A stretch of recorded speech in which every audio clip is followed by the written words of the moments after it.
This story starts 31 years ago, but the revenge part was pure serendipity that began 2 years ago. I'm going to shorten most parts because it's a crazy ride, but I'll be happy to answer any questions y'all have. I learned a duck ton on this journey, and part of the reason for this write-up is to share that with others. The beginning. In 1990, when I was just out of middle school and my sister was still in elementary, my dad met his third wife at the only gas station in our town. They soon moved in together, and my dad abandoned us in our basement apartment to live on a shanty houseboat that didn't run, to live with her. He would show up every other week and give me $40 for groceries.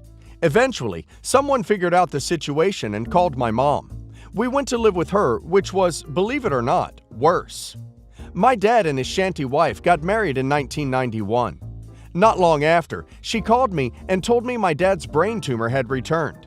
It hadn't, and that he couldn't handle the stress of being around us. That the only people he could bear to be around was her and her son, Shorty, who was my age. When I called my dad to ask if this was true, he said it wasn't, and he just couldn't believe that she would say that to begin with. That was one of our last conversations, until 2 years ago. The middle. There's not much in this part. I worked my way through college, living in my car from time to time. My dad and I were no contact, but I heard from family that he'd bought a house and put his son through some vocational classes. When my grandmother died, Shorty and shanty wife showed up in a truck and took all the furniture and anything else that wasn't tied down or already gone. Eventually, I went no contact with my dad's side of the family. I struggled for years, decades really, but I made it. And I have a great job and a good family now. The best revenge is living well, right? The pre-end warm-up. 2 years ago, October 2019, I got a call from my dad's brother, Alan. He told me my dad was in a nursing home in another state. Great. And I needed to go see him because he needed my help. What the duck? Shorty had ghosted him.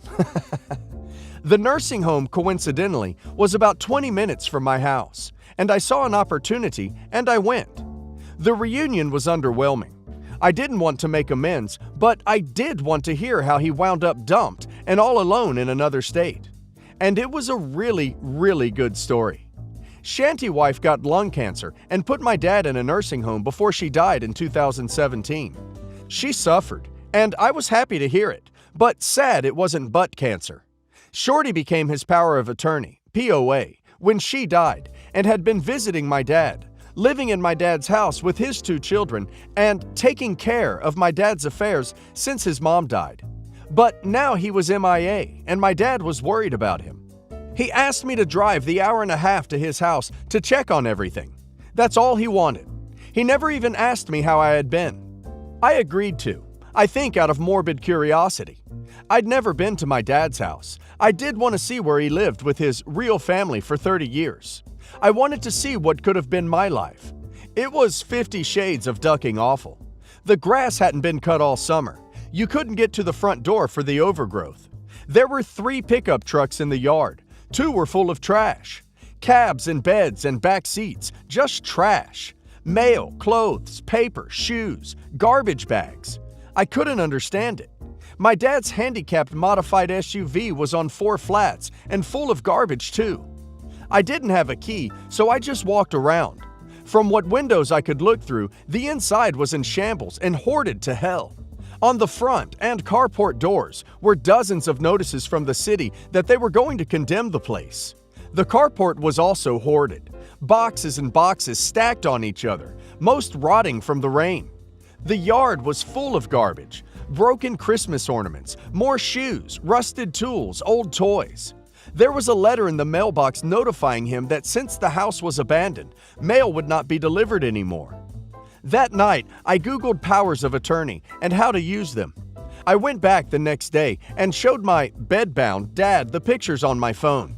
He vowed to beat Shorty's butt, then asked me to help more. I told him I would, but he'd have to sign power of attorney over to me. All of it, durable, financial, and medical. If he didn't, he could figure this crap out by himself. He agreed, so I set about finding a lawyer who would drive to another state and do the paperwork in the nursing home. Bless that lawyer for being so good at his job, because all I did was tell him what I knew, and he put together a beautiful, bulletproof power of attorney. It was full of stuff I didn't even know I would need. He also filed the paperwork to revoke Shorty's power of attorney, and now I'm unstoppable. We're from a small rural town, and it's the kind of creepy landlocked place that no matter how long you've been gone or how far away you've been, when you go back, you'll see someone you know. Even if you don't know you know them. It's like playing 7 degrees of everybody all the time. It's suffocating, but it can also be helpful. The beginning of the end. I got to work the next morning. I didn't know how scorched the earth would be when I finished, and I didn't want Shorty or anyone from his prolific inbred family trying to find me, so I made sure nothing I did had my name on it. I opened a Google account for my dad and got a Google number. I opened a P.O. box for him in his town. I put in a mail forwarding notice. I pulled his credit report. I took the power of attorney to my dad's small-town bank, changed the address on his accounts, and got new account numbers. I requested copies of every transaction back to the day Shanty wife had died, about 13 months worth. I had to go to the main branch, 2 hours from my house, the next day to pick the records up. I sat in the lobby all afternoon, going through the account. I cornered a service rep and got a crash course in his debits and deposits. This is when I figured out the extent of Shorty's staggering stupidity. My dad had about $5,000 a month in disability and Social Security every month. Twice a week, Shorty was going into a branch and withdrawing cash. All of the cash. For 13 months. And every time he did it, as the power of attorney, he had to sign a form stating that he was acting on behalf of my dad. And that form was notarized by the bank. I went through every withdrawal and got the bank to confirm that every one of them was made by Shorty. Then I went to the house and called a locksmith. I knew it was bad, but I had no idea what was waiting for me there. He got the first door open, and the stench rolled out like a fog bank. We both gagged. 2 locks later, I was so embarrassed by what he had to see and smell, I gave him a $60 tip. And with shiny new keys in hand, I called the cops. I told them I was power of attorney for my dad, was checking on his house, and that there were 3 vehicles there that didn't belong to him. He asked me if I knew who they belonged to. I said no, and I wanted them towed. He told me to call a tow company and he would meet them there. They showed up with 2 wreckers. The tow truck guy got out and asked me for a signature. I only signed my first name. As I was signing, he asked, "Do you know Shorty?" Running on pure hatred at this point, I surprised myself. "Do you?" I asked. He said he did, and that he's an a-hole. I responded, "He might be. Hey, can you do me a favor? If you see him, will you tell him OP is coming for him?" His bravado evaporated. He knows a crazy bee when he sees one. They towed the trucks. When everyone was gone, I opened the door in the carport to peek in. The sun was going down and it was dark in the house. I heard something faint, and after some seconds, realized it was the roaches and the rats doing their roach and rat stuff. I could smell it all in my hair. I sat on the carport steps and watched the sun go down. I was mad, just so ducking cosmically livid that 72 hours was all it took to dissolve 3 decades, and here I was, stinking and listening to the rats and cleaning everyone else's crap up. Taking time away from my family, and for what? I had to come to Jesus with myself. I could either bow out now or double down. And the thing is, I'm tenacious. To a damn fault. I had to be to survive. And this was a bone I couldn't put down. The thought of Shorty's life being upended, his only source of income, probably, disappearing literally overnight, and my dad having to hear secondhand from me that he's broke and alone, made me absolutely giddy. I desperately wanted them both to lose what they had left, so I decided I was going to triple dog down. That night, I Googled restraining orders, and it was surprisingly easy to get one. I went to the courthouse in my hometown, went to the clerk's office, and told her I needed a restraining order. I filed the form in at a rickety little table while I was there. I wasn't prepared to see a judge that day, but she took the form and said, "Okay, I'll see if the judge is still here." That kind of scared me. She took me to his chambers, and as I was waiting, I looked around and saw he had certificates of appreciation hanging up from various veterans groups. Then I wiped my palms and thought, fish in a ducking barrel. He asked about my dad's stint in the Marines and about the DoD office logo on my sweater. I'm a contractor. He read my form and granted the temporary order. I would have to go back for the permanent one, where Shorty would be able to argue against it. Then I went home and Googled biohazard companies and elder abuse statutes in my state. I hired a biohazard company to shovel all the crap out of the house for $7,000. I would have paid double. They found my dad's mummified dog under some pizza boxes in the master bedroom. They sent me pictures and salvaged some papers. Shorty was served during this time, and a hearing was set. I got to work collecting and documenting crap. I made pictures and spreadsheets and timelines with cross-references because, duck it, now they had my full attention. The paid versions of Truthfinder and Trello seriously got me through all this. In my spare time, I went to the nursing home and gave my dad 8x10 copies of the pictures of his dead dog, from every angle. Before court, I went to the police station nearby and told them I wanted to report an elder abuse crime. A white-collar detective came out and told me it was a domestic matter, and that since Shorty had been power of attorney, everything he had done was legal. And this was the day I got to teach a small-town detective about the fiduciary responsibilities of a power of attorney. Thanks, Google. I handed him a copy of the statute with the applicable sections highlighted. Then I handed him a thick folder with bank statements, pictures of the hoarded house and dead dog, a copy of my dad's credit report that showed he was tens and tens of thousands of dollars in debt, and a spreadsheet listing every cash withdrawal with a running total of the stolen amounts. The grand total was just over $130,000 in cash. That's not including the lost value of the house or the credit cards he opened and used. I told him he could keep that folder since it wasn't the only one I had. Then I told him I would wait for a case number, and I sat down. He came back about 30 minutes later and apologized, said I had a case, and gave me a case number. Then I headed over to the courthouse. This is the end. There were other people there, and I had to wait my turn. And while I was waiting, that stupid mother ducker schlepped his sloppy butt into the courtroom, by himself, and obviously, literally, non-metaphorically, dirty. His shoes were untied, and that turned my giggle box over. Then it was our turn, and we stood up. The same judge asked me some questions, asked him some questions, and asked me if I had any proof. I had a very thick folder of it. The judge asked me if I had gone to the police. Well, yes, sir, I have. Do you have a case number?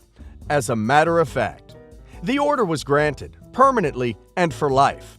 But not before the judge halted the proceedings and told Shorty he needed a lawyer. Someone told me that the courthouse would have a copy of my dad's DD-214 discharge papers. So while I was there, I got a copy of those, because why not?